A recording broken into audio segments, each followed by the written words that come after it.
ಇವತ್ತಿನ ಪತ್ರಿಕಾಗೋಷ್ಠಿ ಮಾಧ್ಯಮ ಮಿತ್ರರಿಗೆ ಸ್ವಾಗತ ಮಾಡುತ್ತಾ, ಇವತ್ತಿನ ಸುದ್ದಿಗೋಷ್ಠಿ ಭಾಳ ಮಹತ್ವವಾದ ಮತ್ತು ಈ ಸುದ್ದಿಗೋಷ್ಠಿ ಮಾಡಲು ನಾವು ದುಃಖದಿಂದ ಮಾಡುತ್ತೀವಿ.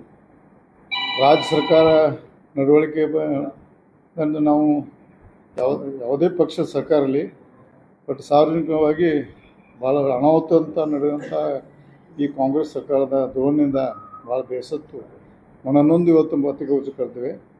ವಿಶೇಷವಾಗಿ DC ಬ್ಯಾಂಕ್ ಚುನಾವಣೆ ದಿವಸ 19 ಅಕ್ಟೋಬರ್ ದಿವಸ ನಡೆಯುವಂಥ ದಿನದಲ್ಲಿ ಸನ್ಮಾನ್ಯ ರಮೇಶ್ ಕತ್ತಿ ಅವರು ವಾಲ್ಮೀಕಿ ಸಮಾಜ ಬಗ್ಗೆ ಭಾಳ ಕೆಟ್ಟದಾಗಿ ಮಾತಾಡಿದ್ದು ರಾಜ್ಯದಂಥ ಚರ್ಚೆ ಆಗಿದೆ. ಎಲ್ಲ ವಿಷಯ ಗೊತ್ತಾಯ್ತು ನಮಗೆ.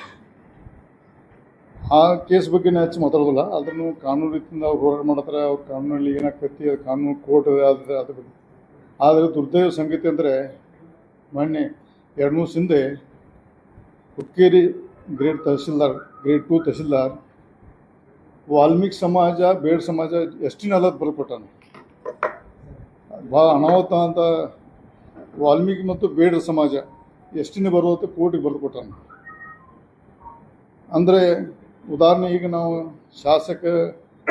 ವಾಲ್ಮೀಕಿ ಸಮಾಜದ ಶಾಸಕರು ಲೋಕಸಭಾ ಸದಸ್ಯರು ಅವ್ರೀಗ ಎಷ್ಟೇ ಆಗೋದಿಲ್ಲ. ಒಬ್ಬ ಅಧಿಕಾರಿ ಒಂದು ಸಮಾಜಕ್ಕೆ ಇಟ್ಟು ಬರ್ಕೊಂಡು ಒಂದು ಯಾವುದು ಧೈರ್ಯ ಮಾಡಿದ್ರೆ ನನಗೆ ಗೊತ್ತಿಲ್ಲ. ದುರ್ದೈವ ಸಂಗತಿ ಅಂದರೆ 2004-05ರಲ್ಲಿ ಅಹಿಂದ ಒಂದು ಸಂಘಟನೆ ಹುಟ್ಟಿದ್ದು. ನಾವು ಆ ಸಂಘಟನೆಯಲ್ಲಿದ್ದಂಥ ಅವಾಗ ಕಾಂಗ್ರೆಸ್ ಪಕ್ಷ ಇದ್ದಾಗ ಇದೇ ಸನ್ಮಾನ್ಯ ಸಿದ್ದರಾಮಯ್ಯ ಅವರು, ಸನ್ಮಾನ್ಯ ಸತೀಶ್ ಜಾರಕಿಹೊಳಿ ಅವರು, ಮಹದೇವಪ್ಪನವರು, ಇನ್ನೂ ಅನೇಕ ಎಲ್ಲಾದರೂ ನಾವು ಪಕ್ಷಾತೀತವಾಗಿ ಅಹಿಂದ ಸಂಘಟನೆಗೆ ಎಲ್ಲ ಸಪೋರ್ಟ್ ಮಾಡಿದ್ವಿ ನಾವು. ದುರ್ದೈವ ಸಂಗತಿ ಅದೇ ಸಂಘಟನೆ ಮುಖಾಂತರ ಬಹಳಷ್ಟು ಜನ ಇವತ್ತು ರಾಜ್ಯದಲ್ಲಿ ಮುಖ್ಯಮಂತ್ರಿ ಇರ್ಬೋದು, ಬೆಳಗಾವಿ ಜಿಲ್ಲೆ ಉಸ್ತುವಾರಿ ಇರ್ಬೋದು, ಸಮಾಜ ಸಚಿವರು ಇರ್ಬೋದು, ಗೃಹ ಸಚಿವರು ಇರ್ಬೋದು, ಮತ್ತು ಕಾಂಗ್ರೆಸ್ ರಾಷ್ಟ್ರೀಯ ಅಧ್ಯಕ್ಷರು ದಲಿತ ಸಮಾಜ ಇದ್ದರೂ ಸಹಿತ ಇವತ್ತು ವಾಲ್ಮೀಕಿ ಜನಾಂಗಕ್ಕೆ ಮತ್ತು ಹಿಂದುಳಿದ ಜನಾಂಗಕ್ಕೆ ದಲಿತ ಸಮಾಜಕ್ಕೆ ಭಾಳಷ್ಟು ಅನ್ಯಾಯ ಆಗೋದ್ರಿಂದ ಭಾಳಷ್ಟು ಅನಾಹುತ ಆಗೋ ಸಂಭವ ಇದೆ.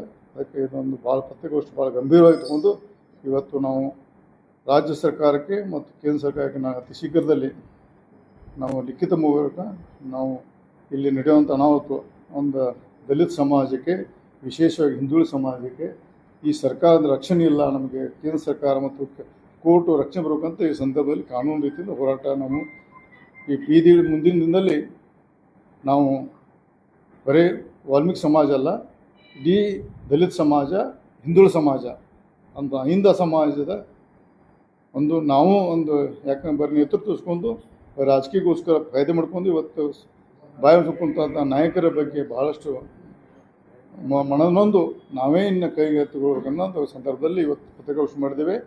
ಮತ್ತು ನಿನ್ನೆ ಜಿಲ್ಲಾಡಳಿತ ಇರ್ಬೋದು, ರಾಜ್ಯ ಸರ್ಕಾರಕ್ಕೆ ಕೆಲವೊಂದು ನಾಯಕರಿಗೆ ಮಾತಾಡಿ ಈಗ ಹುಕ್ಕೇರಿ ತಹಸೀಲ್ದಾರ್ ಅವ್ರು ಮಾಡಿದಂಥ ಕೃತ್ಯಕ್ಕೆ ಅವ್ರ ಮೇಲೆ FIR ಆಗಿ ಅವರು ಸಸ್ಪೆಂಡ್ ಆಗಿ ಅವರು ಕ್ರಿಮಿನಲ್ ಕೇಸ್ ಬುಕ್ ಆಗಬೇಕು. ಮತ್ತು ಅವ್ರ ಮೇಲೆ ಈಗ ಆದಂಥ ಏನು ವಾಲ್ಮೀಕಿ ಸಮಾಜ ಎಷ್ಟಿಗೆ ಬರೋಲ್ಲ ಅಂತ ಅದನ್ನು ಇನ್ಕ್ವೈರಿ ಮಾಡ್ಕೊಂಡು ಮತ್ತು ನಮ್ಮ ಸಮಾಜಕ್ಕೆ ನ್ಯಾಯ ಕೊಡಬೇಕಂತ ಸಂದರ್ಭದಲ್ಲಿ ನಮ್ಮ ಪತ್ರಿಕಾ ಮುಖಾಂತರ ನಾನು